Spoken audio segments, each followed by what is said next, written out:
Good morning, and welcome back to the One Celtic Fans View this morning. Right, I'm going to jump straight onto the land of Instagram. Let's share the page for this one. Still not got that sorted out. Apologise, the time thing. I need to get that sorted. Anyway, let's jump on that. There's Alan Thompson, but the one that we want to look at is Greg Taylor. Yeah, Greg Taylor. Last night, the private driver Glasgow. Yeah, he's just promoting it, isn't he? He's not. Is Greg Taylor coming home? Just saying, it's a similar type of motor that drives people Lennoxtown. Anyway, there's Odom Ohm, and guess what? He's let's go back to Odom because here's his first picture. Oh, it must have gone now. Yeah, Odom Ohm's playing football. Kelechi Iheanacho doing what Kelechi Iheanacho does, and that scores goals. Louis Palmer, he's gone, and then that's and there's the Celtic Foundation, and then that's about it really. And we need to get Hassan. Is Hussein Hassan on the land at Instagram? We need to find out. But anyway, the big news is this morning that it looks like Hassan could be on his way today. I've not seen any of the real big transfer gurus mention it yet. No disrespect to the fan media and stuff, but I'll wait until one of the big transfer gurus say that it's that he's on his way. Oh, there you go. 22 minutes ago, Sky just posted this. So maybe there is something in it. Let me just get the volume for this. And this. Plus around 3 million worth of add-ons, Hassan has been given the green light to have a medical and finalise the paperwork on his contract to join Celtic. Right, a bit of breaking news. Celtic closing in on the signing of Real Oviedo winger Haissem Hassan. It's understood the clubs have agreed a deal in principle, which includes an initial fee of just under £6 million, plus around 3 million worth of add-ons. Hassan has been given the green light to have a medical and finalise the paperwork on his contract to join Celtic this week. There we go. There we go. Let's get rid of the echo. Sky have confirmed it.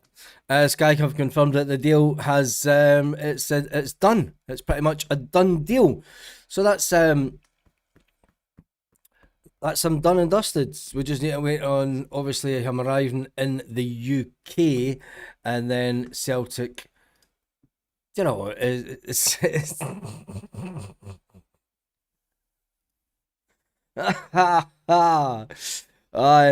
took the bait. Paul Baird took the bait. As long as Taylor isn't coming back to Celtic, he can go wherever else Taylor can't just get to. Anyway, good morning to Stephen Johnson and everyone else in the chat this morning. So the breaking news is Sky have confirmed that Hassan to Celtic is happening. 20 minutes ago, they have confirmed that it is happening. So there we go. Although they said it was close. It looks like he's been given the green light, and it is happening. The clubs have agreed a deal in principle, which includes an initial fee of just under £6 million and £3 million worth of add-ons. That makes him a £9 million player for Celtic. He better be good. In other news, sorry, Michelle, for accusing you of talking shite last night with my butcher links. I never said there were butcher links. I just said that it was all the websites over the last couple of weeks were saying links, get your links here. That was all. Listen, YouTube's entertainment. It's all about entertainment. And unfortunately, it's the platform it is. You have to feel for Bauer. He agreed terms weeks ago and he's still waiting for Celtic to pay a couple of $100,000, says Stephen Sloan. There's an update about that one.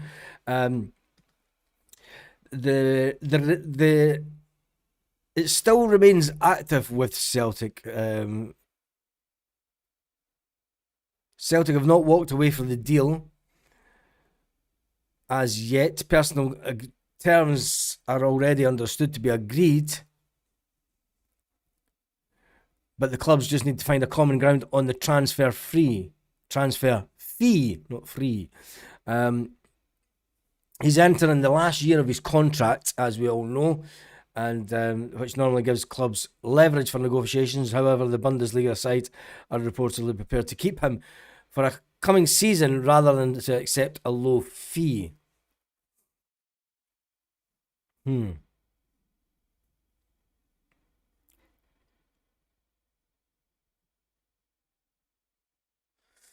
got a funny feeling that one might happen at the end of the window, and Celtic might up their thingy as soon as if Arne Engels is sold. That's all ifs and buts now, isn't it? The fact that Celtic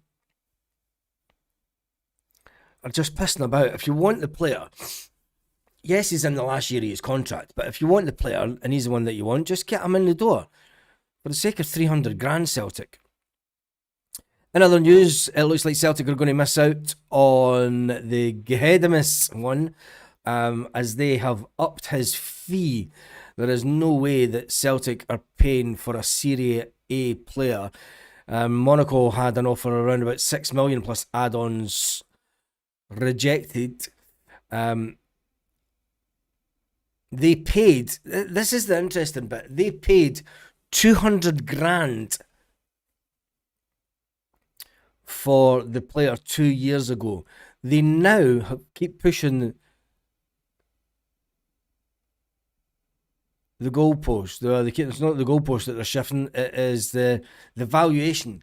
They now say that they want 18 million for the 23-year-old winger, which there's no way are Celtic paying 18 million pounds for a winger, and not an Algerian winger. As much as Algerian football's on the rise, there is no way that Celtic are paying 18 million for a winger. I mean, if he's worth 18 million, it means that Yang's worth 20. Remember, we had sold Yang for 3 million just last summer. Anyway, that is your Celtic news this morning. It's going to be a quick one this morning. Nicholson, let's jump into the comments. The comments are going to be a pure laugh this morning. I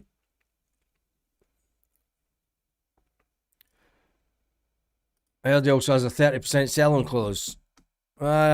Is it such a big sell-on clause with 9 million? 9 million for a winger for Celtic is a lot of money.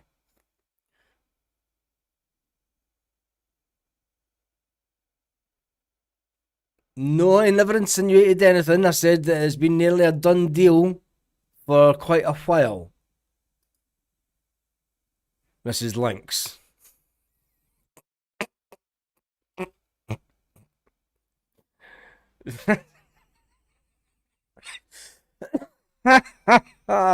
Jesus.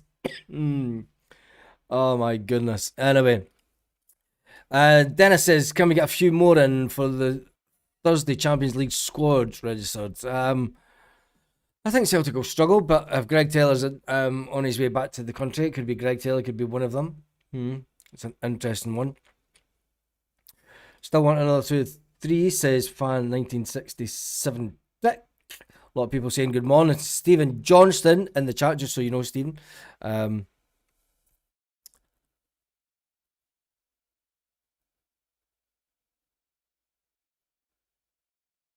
Hopefully get Sexy Celtic back, Baz. Sexy Celtic? What about the 14 million from Torino? The midfielder. There's no way Celtic are paying 14 million. Not a chance. If Celtic go out and spend the best part of over 30 million on 2 players. I tell you. Hatate, his attitude stinks. Did you see the photo of him when we won the league? Unreal. Stephen, I don't get all the new rage from Rio Hatate. I've still got the videos on my phone of Rio Hatate, and I was in Portugal when I saw the attitude of Rio Hatate then. Don't know. There's pictures come out of Rio Hatate.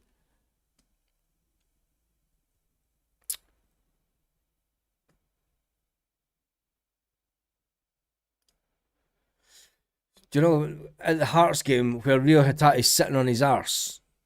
And I said that day, Hatate didn't join in. So bringing up pictures from the day that we won the league, he didn't want to be at Celtic then. He doesn't want to be at Celtic now. When we were in Portugal in the pre-season, it was obvious that he wasn't joining in with any of the players. The guy doesn't want to be here. It's as simple as that. Martin O'Neill isn't interested in playing Rio Hatate. It's as simple as that. They had a falling out last year, and I think that Martin O'Neill told Rio Hatate that his attitude stinks, and Rio Hatate spat the dummy out. It is what it is. There's ads. There is no ads switched on. That's YouTube at it if there is.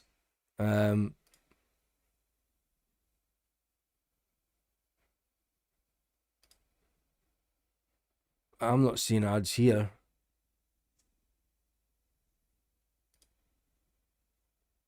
Definitely not ads switched on here. Mid-roll ads are off.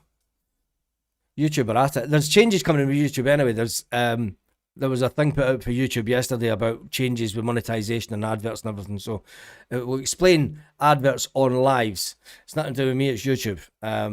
I could go into it, but it would bore the living daylights out of you. It's kind of stuff that I look at when I'm doing my work stuff. Anyway, back to Celtic. We shouldn't be high over a couple of $100,000. Just pay what they ask. We struggle to do these deals. Yeah, we do struggle to do the deals, and I think that it's Celtic are a shambles when it comes to it. Absolute shambles. We really need another 2 or 3 quality players in for cover. I think we need another 2 or 3. I think we need a couple of midfielders in now, rather than wait until Arne Engels is sold. And if we are to lose Alistair Johnston, we need really good covering for him. And it's just a shame that the player that we all wanted back is now injured. But anyway, any more on Nick Pope coming to Celtic? Nope, and let's hope that doesn't happen. I know he's the type of player that Celtic would look at. He's got the experience, etc., etc., etc. But I don't think that he is a player that should be of interest to Celtic, due to the fact that we do have a half decent keeper. But I don't think that going for an older keeper is necessarily the road that we want to go down. Especially one that's been at Newcastle. But there's no way they will get 18 million for him. Well, we'll wait and see. Bauer's not coming to Celtic. Celtic don't want to pay 300 extra grand. Could be a Pope in goal. It would be. The thing is, if it was Lawwell in charge, that deal would have been done by now. Lawwell would go, let's just get him in. It's purely for the banter. I just want to see the Pope's 11. The Pope's 11. You need to give him the number 11 shirt. If you come, who's number 11 at Celtic? Let me just because he has to lose that number. Teams.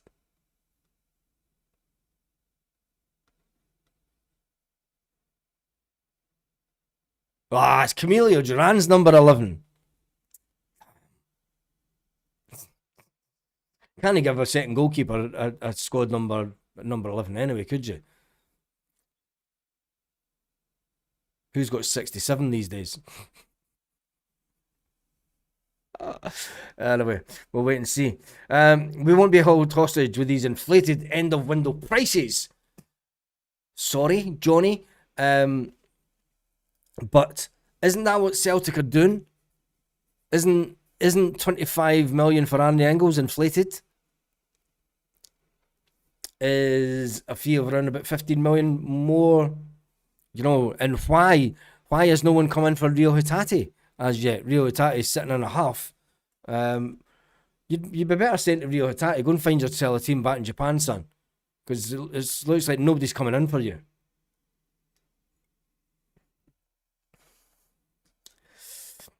The forward line is sorted, and if they stay fit, Arnie Engels and Johnson stay after the Champions League qualifier, we can get through. I think that it's going to be an epic. With Hassan coming in, we still need another winger, because we can't rely on James Forrest. It's a shame that we're not going to get the winger, the Algerian winger.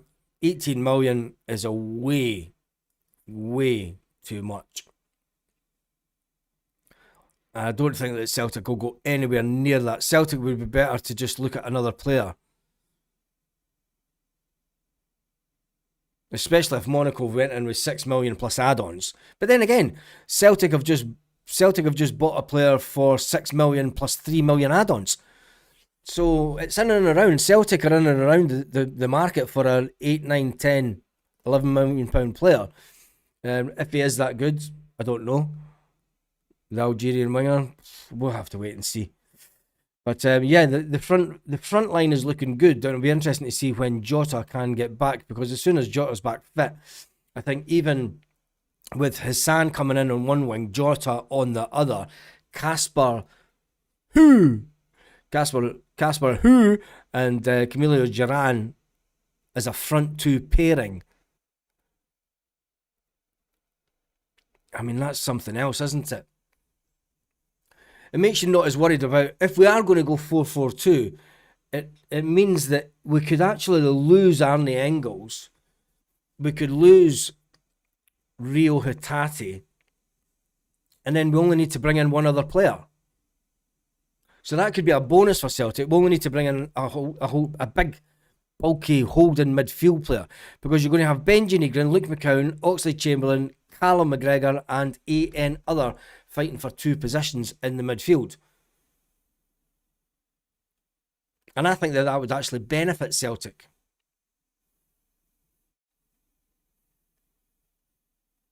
Because you're going to have the wingers on the wing, good old-fashioned wingers on the wing, not part of a front three. You're going to have the two strikers up front, and then you've got...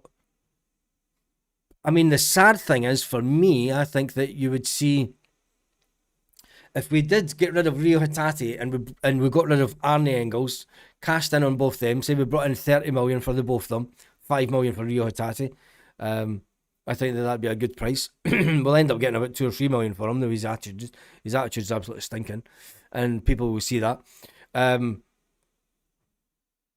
Oxlade-Chamberlain, is he going to be in front of Luke McCown? How do you keep all those players happy? Oxlade-Chamberlain might be unhappy at the fact that if Celtic do go to a 4-4-2, it is going to be the midfielders that will lose out.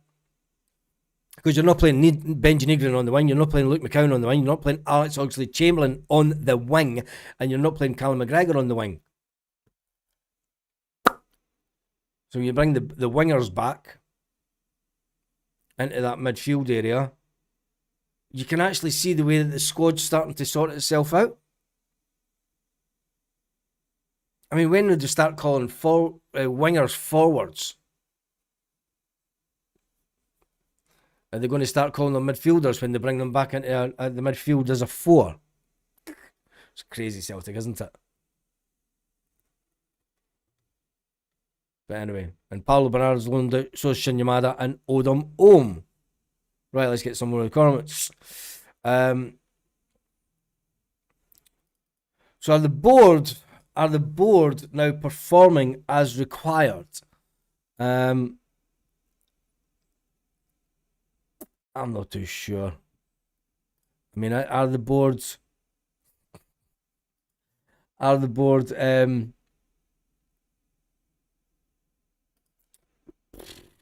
No, I wouldn't say that they are. Come on. We're leaving it late as possible.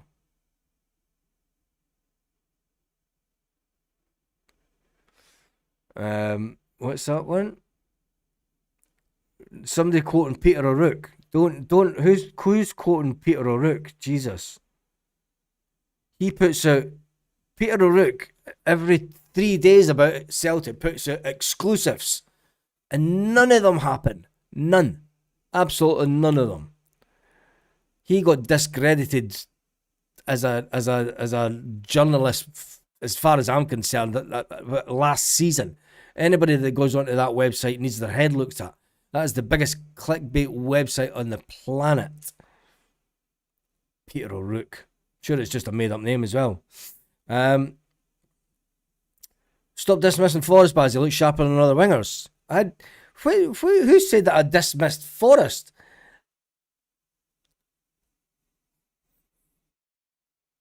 Crazy. If anything, I've been praising Forrest since pre-season, since I saw him in the flesh in Portugal. I said Forrest will shock a lot of you, because when you see Forrest close up,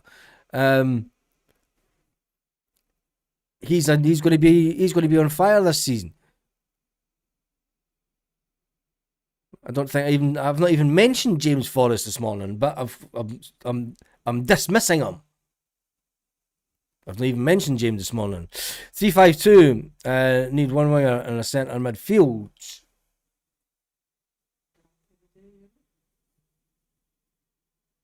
Did it use that at all? Okay, get back to work. What are you slacking off work for anyway? We haven't made a bid for Braga. I've never even said that. Say Tati bye Hattie.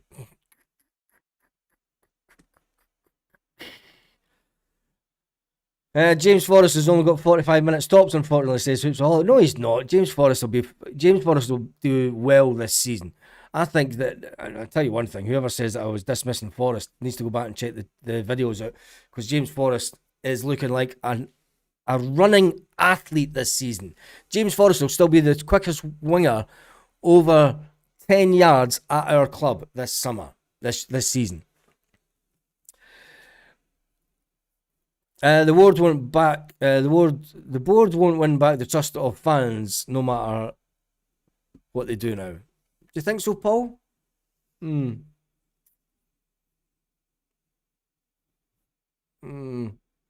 Even if they get in,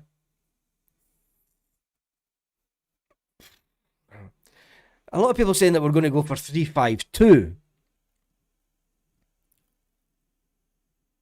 But then who do you leave out in the defence? Because you're not going to leave out Alistair Johnson. You're not going to leave out Kieran Tierney. And when you look at the number of players that we have as a defence, if unit, where's the display of it?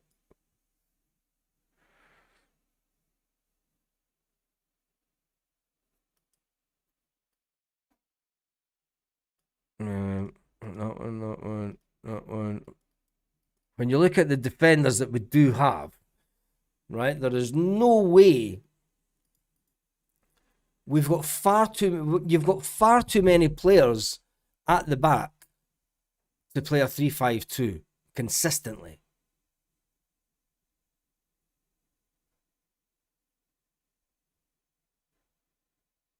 I mean, you've got 9 players. I don't think a 3-5-2 is coming into it with Martin O'Neill.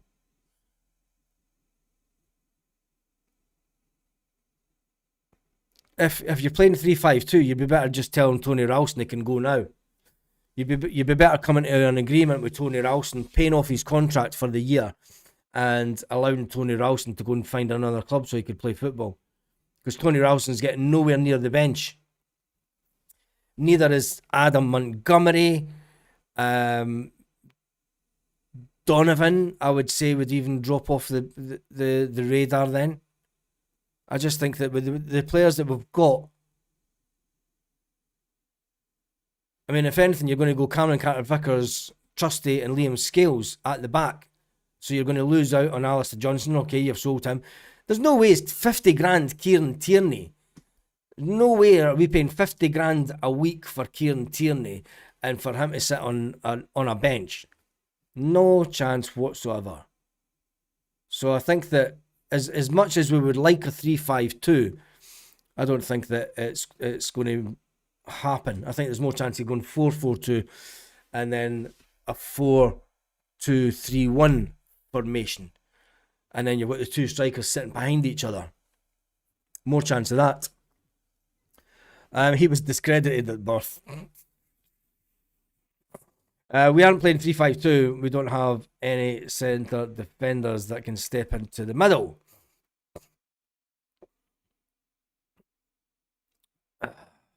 Anyway, right, that's me done and dusted this morning. I've got loads to do. I shall catch you later on this afternoon. The big news of this morning is that Sky have said that he's on his way.